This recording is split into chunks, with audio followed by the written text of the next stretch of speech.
بسم اللہ الرحمن الرحیم۔ آج 25واں پارہ پڑھا گیا ہے۔ اس میں سورہ حامیم سجدہ کا بقیہ حصہ، پوری سورہ شورا، سورہ زخرف، سورہ دخان اور سورۃ الجاسیہ تلاوت کی گئی ہے۔ اس 25ویں پارے میں خلاصے کے طور پہ 8 باتیں اہم ہیں۔ پہلی بات، سورہ حامیم سجدہ کے آخر میں اللہ پاک نے قرب قیامت کی منظر کشی کو بیان فرمایا کہ لوگ اپنے اپنے معمولات میں، خرید و فروخت میں، بیع و شراء میں مشغول ہوں گے اور بالکل اپنی زندگی میں مگن ہوں گے کہ اچانک وہ فرشتہ جس کو اللہ پاک نے سور پر مقرر کیا ہوا ہے، وہ سور میں پھونک مار دے گا اور قیامت کے واقع ہونے کا اعلان کر دیا جائے گا۔ تو مقصد یہ ہے کہ قیامت کا آنا اور قیامت کا واقع ہونا یہ بالکل آنن فآنن ہے، اچانک ہوگا اور لوگ بالکل حیران و پریشان رہ جائیں گے، اور ایسی ہی حالت میں اللہ پاک قیامت کو قائم فرمائیں گے اور پوری کی پوری انسانیت پر موت طاری ہو جائے گی۔ تو اس سے پتہ چلا کہ قیامت کا آنا اچانک ہے، اس لیے انسان کو ہر وقت اپنے آپ کو موت کے لیے، آنے والی حالت کے لیے تیار رکھنا چاہیے۔ اس لیے صحابہ اکرام رضوان اللہ علیہ مجمعین کی کیفیت جو روایات میں بیان ہوتی ہے کہ اتنے فکر مند ہوتے تھے کہ فرماتے تھے کہ ہم جب ایک طرف سلام پھیرتے ہیں تو دوسری طرف سلام پھیرنے کی بھی توقع نہیں ہوتی کہ ممکن ہے اس بیچ میں موت آ جائے، اللہ پاک کی طرف سے بلاوا آ جائے۔ تو اس قدر موت کی تیاری کا ادراک ایک مسلمان کو اس کی زندگی میں ہونا چاہیے۔ دوسری بات جو سورۃ الشورا میں ہے، اللہ پاک نے فرمایا کہ آسمان پر جو فرشتے ہیں، ان فرشتوں کا بوجھ آسمان پر اس قدر ہے کہ قریب ہے کہ یہ آسمان ان کے بوجھ کی وجہ سے پھٹ جائے۔ تکاد السماوات یتفطرن منہ، قریب ہے کہ یہ آسمان فرشتوں کے بوجھ سے پھٹ جائے۔ اب یہاں پر مفسرین نے یہ بات لکھی ہے کہ فرشتے تو اللہ پاک کی لطیف مخلوق ہیں، ان کا تو وزن نہیں، ان کے بوجھ سے آسمان کیوں پھٹے گا؟ تو فرمایا اس کا سبب یہ ہے اور اس کی وجہ یہ ہوگی کہ جب زمین پر بندے اللہ پاک کے ساتھ شرک کرنے لگ جاتے ہیں اور اللہ کے ساتھ شریک ٹھہرانے لگ جاتے ہیں، تو اس سے اللہ پاک کا غیظ و غضب عروج پہ چلا جاتا ہے، اللہ کا جلال اپنی انتہا کو چلا جاتا ہے، اور اس کو دیکھ کر فرشتوں کے اندر بے چینی کی ایک کیفیت طاری ہو جاتی ہے، اور یہ پریشان ہو جاتے ہیں کہ کہیں ایسا نہ ہو کہ اللہ پاک عذاب کا فیصلہ فرما دے۔ تو یہ کیفیت اتنا بوجھ بنا دیتی ہے کہ اگر اللہ پاک کا حکم نہ ہو تو فرشتوں کے بوجھ سے یہ آسمان اوپر سے پھٹ جائے اور اس دنیا پہ گر کے دنیا کے نظام کو تہس نہس کر دے۔ تو شرک اتنا بڑا گناہ ہے اور اللہ کو اتنا ناپسند ہے، اس لیے انسان کو کسی بھی ایسے عمل سے، قول سے، فعل سے جس کے اندر شرک کا شائبہ ہو، محسوس ہو کہ انسان کہیں شرک کے اندر نہ چلا جائے، اس سے بھی انسان کو اجتناب کرنا چاہیے۔ تیسری بات جو سورۃ الشورا میں ہے، اللہ پاک نے ایمان والوں کی ایک خاص صفت ذکر فرمائی، ایک خاص کیفیت ذکر فرمائی اور اس کی تعریف فرمائی، اور وہ یہ کہ وَأَمْرُهُمْ شُورَى بَيْنَهُمْ، فرمایا ایمان والوں کی شان یہ ہے، ان کی پہچان یہ ہے کہ ان کے آپس کے معاملات وہ مشورے سے طے ہوتے ہیں، مشوروں کے ساتھ ان کی زندگی گزرتی ہے۔ اس لیے حدیث پاک میں آتا ہے، جناب رسول اللہ صلی اللہ علیہ وسلم نے ارشاد فرمایا، ما خاب من استخار ولا ندم من استشار، فرمایا جس آدمی نے استخارہ کیا وہ کبھی خائب و خاسر نہیں ہوا، یعنی نقصان میں نہیں گیا، اور جس آدمی نے مشورے سے اپنا کام کیا تو یہ آدمی کبھی نادم نہیں ہوا۔ تو استخارہ، استشارہ، یہ دو چیزیں ہیں۔ اس امت کو اللہ کی طرف سے 2 ایسی روحانی طاقتیں دی گئی ہے جس کا آج ہمیں ادراک و احساس نہیں، قدر نہیں ہے۔ کام پہلے کرتے ہیں، مشورہ بعد میں کرتے ہیں، فیصلہ پہلے کرتے ہیں، علماء سے بعد میں استخارہ کرواتے ہیں، پھر نقصان ہوتا ہے۔ اس لیے ایک سمجھدار ذمہ دار مومن کی پہچان اور علامت یہ ہے کہ جب بھی یہ کسی اہم معاملے میں قدم بڑھانے لگے، چاہے وہ رشتے کا معاملہ ہے، چاہے وہ رزق تجارت کا معاملہ ہے، چاہے وہ سفر کا معاملہ ہے، چاہے وہ کوئی بھی فیصلہ ہے، لیکن سمجھداری اسی میں ہے کہ انسان اس کام کو شروع کرنے سے پہلے اس کام کے ماہر سے مشورہ کر لے۔ یہ بھی ضروری ہے، یہ نہیں کہ مشورہ شریعت کا ہے اور پوچھ رہا ہے تاجر سے، یا مشورہ تجارت کا ہے اور پوچھ رہا ہے ڈاکٹر سے، یہ بھی غلط ہے۔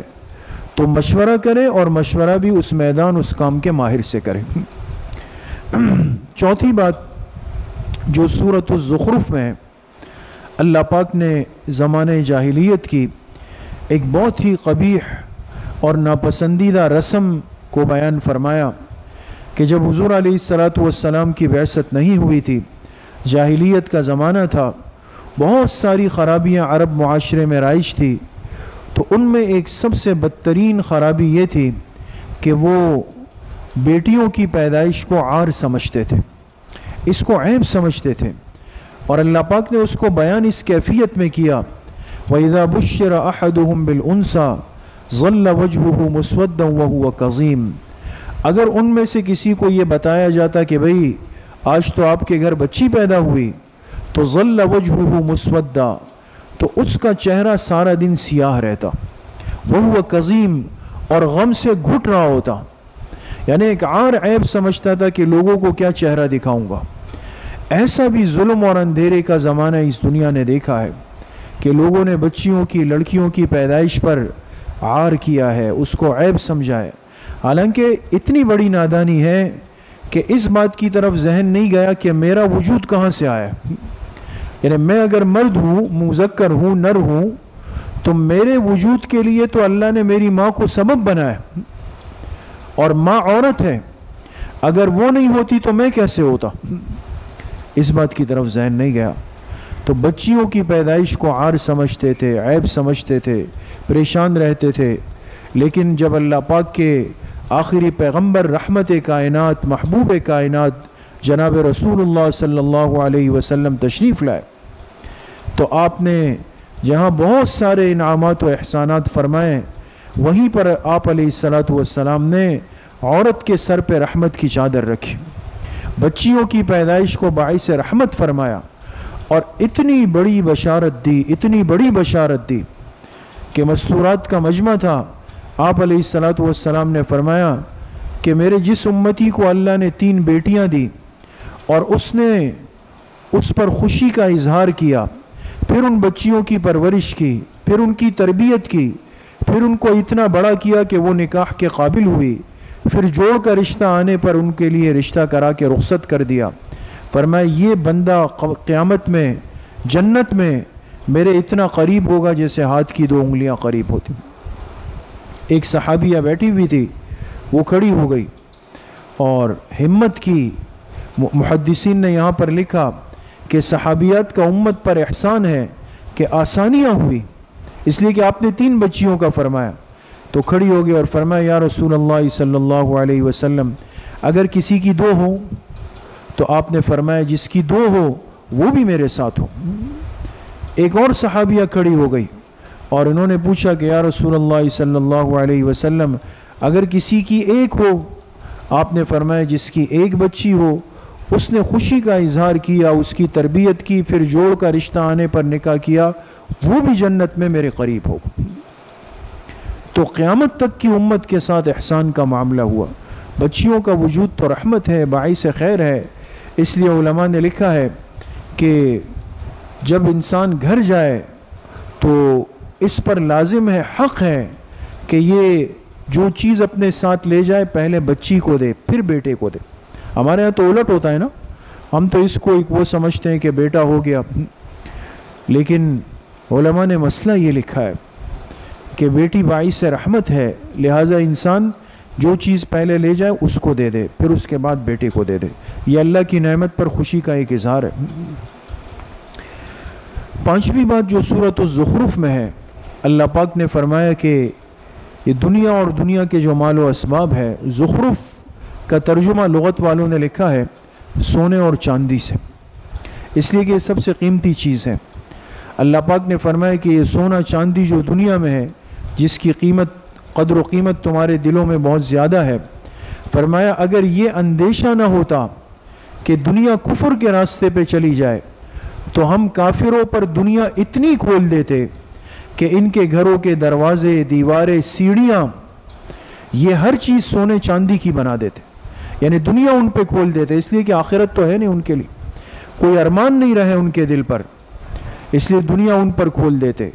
لیکن اندیشہ یہ ہے کہ ایمان والے کا ایمان چونکہ کمزور ہے، انسان عاجز ہے، جیسے آج ہماری حالت ہے، تھوڑا سا کسی کے ساتھ راحت کے حالات دیکھے تو بے چین ہو جاتے ہیں، کہتے ہیں یار نماز تو میں پڑھتا ہوں، صف اول اور تکبیر اولیٰ کا پابند میں ہوں، تہجد میں اٹھ کر دعائیں میں مانگتا ہوں، لیکن میں پریشانیوں میں ہوں۔ وہ تو فاسق و فاجر آدمی ہے اور بڑی بڑی گاڑیوں میں گھوم رہا ہے۔ یہ ہمارے ایمان کی کمزوری ہے، اس لیے کہ دنیا کا کھلنا اللہ کی محبوبیت کی دلیل نہیں، لیکن ہماری سمجھ میں نہیں آتی۔ تو اللہ نے یہ کرم اور مہربانی فرمائی کہ دنیا کفر پر اتنی نہیں کھولی، ورنہ تو ہمارا ایمان ہل جاتا۔ آسانی فرمائی، دنیا ان پر آج بھی کھولی، لیکن اس قدر کھولی کہ ہم اپنے ایمان کی حفاظت کر سکیں۔ تو بہرحال اتنی بات سمجھا دی کہ کبھی بھی دنیا کی کثرت اور مال کی کثرت یہ اللہ کے نزدیک محبوبیت کی دلیل نہیں۔ اللہ کے مقبولین پر ہمیشہ دنیا تنگ ہوتی ہے، وہ تکلیفوں کے اندر ہوتے ہیں۔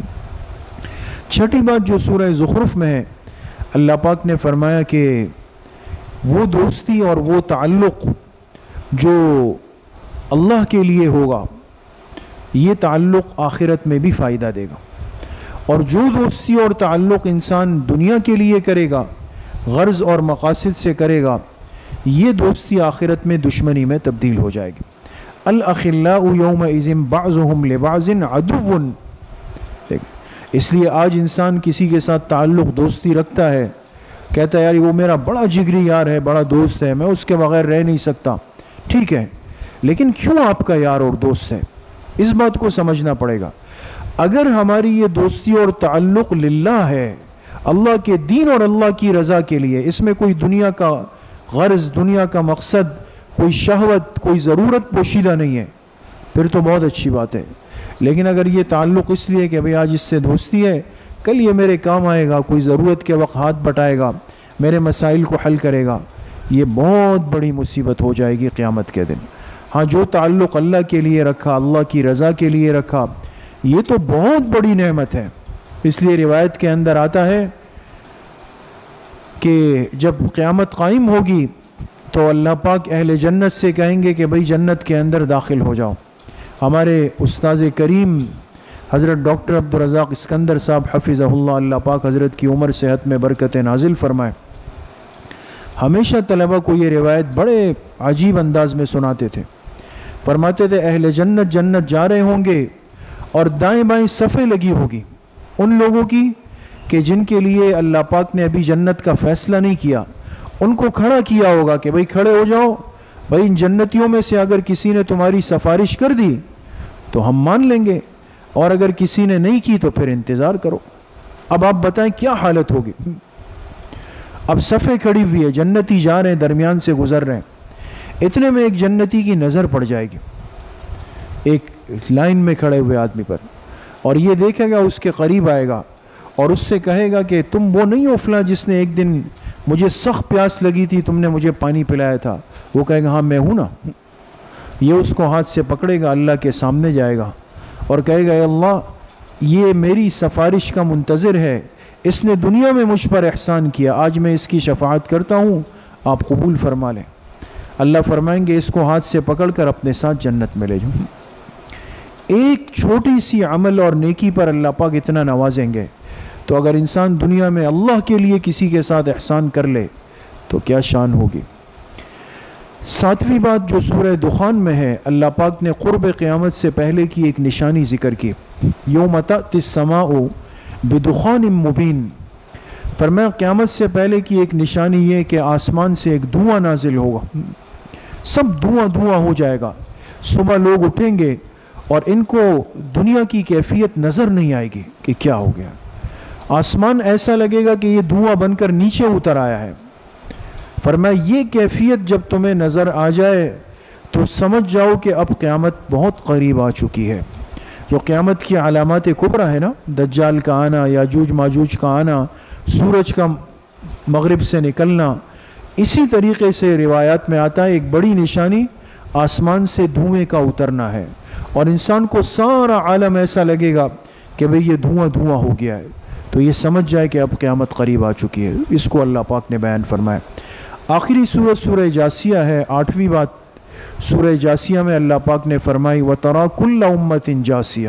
دیکھیں جاسیہ انسان کا گھٹنوں کے بل بیٹھ جانا. فرمایا قیامت کے دن ایک ایسا وقت آ جائے گا جب انسان اللہ کے سامنے کھڑا ہوگا، اور چونکہ وہ دن ابتدا کے اعتبار سے بڑا سخت ہے، تو فرمایا کہ اللہ پاک اپنے غضب میں عروج پر ہوں گے، حساب کتاب شروع نہیں ہوگا، تو مخلوق پریشان ہو جائے گی اور بالآخر اتنی مجبور ہوگی کہ یہ اللہ کے سامنے گھٹنوں کے بل بیٹھ جائے گی. جیسے انسان کسی کے سامنے گھٹنوں کے بل کب بیٹھتا ہے؟ جب بہت عاجز ہو جائے، پریشان ہو جائے. تو ہر انسان گھٹنوں کے بل اللہ پاک کے سامنے گر جائے گا، اللہ سے فریاد کرے گا کہ اے اللہ اگر آپ ہمیں جہنم بھیجنا چاہیں، اللہ اکبر، جہنم بھیجنا چاہے جہنم بھیج دیں، لیکن حساب کتاب شروع فرما لیں. اتنی سختی کی کیفیت ہوگی اور اتنی سخت حالت ہوگی، لوگ پریشان ہو جائیں گے کہ کیا کریں. گھٹنوں کے بل بیٹھ کر اللہ پاک سے فریاد کریں گے. اس موقع پر کہتے ہیں نا انسان ساری زندگی علماء کا محتاج ہے. آج امت کو علماء کی قدر نہیں ہے. لوگ مذاق کرتے ہیں، استہزاء کرتے ہیں. روایت کے اندر آتا ہے حضرت شیخ الحدیث مولانا زکریا صاحب رحمۃ اللہ علیہ نے لکھا کہ عالم ربانی وہ بڑی نعمت ہے کہ جس کی ضرورت امت کو میدان محشر میں بھی پڑے گی. اس لیے کہ سمجھ نہیں آئے گا کہ اللہ پاک کا غصہ ٹھنڈا کیسے کرے اور اللہ حساب کتاب کیسے شروع کرے. کچھ سمجھ نہیں آئے گا. کچھ سمجھدار لوگ ہوں گے، وہ کہیں گے کہ بھئی دیکھو دنیا میں جب کوئی مسئلہ ہوتا تھا ہم علماء سے پوچھتے تھے، آج بھی ان کے پاس جاتے ہیں. تو پھر آئیں گے علماء حقہ کے پاس، ان سے کہیں گے کہ بھئی کیا کریں. وہ کہیں گے کہ بھئی اللہ کو راضی کرنے کا طریقہ وہ پیغمبروں کی اتباع کرنا ہے. ان کے دروازے پر آج جاتے ہیں، جو وہ کہیں گے تو وہیں سے آج ہماری رہنمائی ہو سکے گی. پھر وہ بڑی تفصیلی روایت ہے. بہرحال یہ سخت کیفیت آ رہی ہے. ہم سب کو اپنی آخرت کی تیاری کی فکر ضروری ہے. اللہ پاک صحیح عمل کی توفیق نصیب فرمائے. وآخر دعوانا ان الحمد للہ رب العالمین.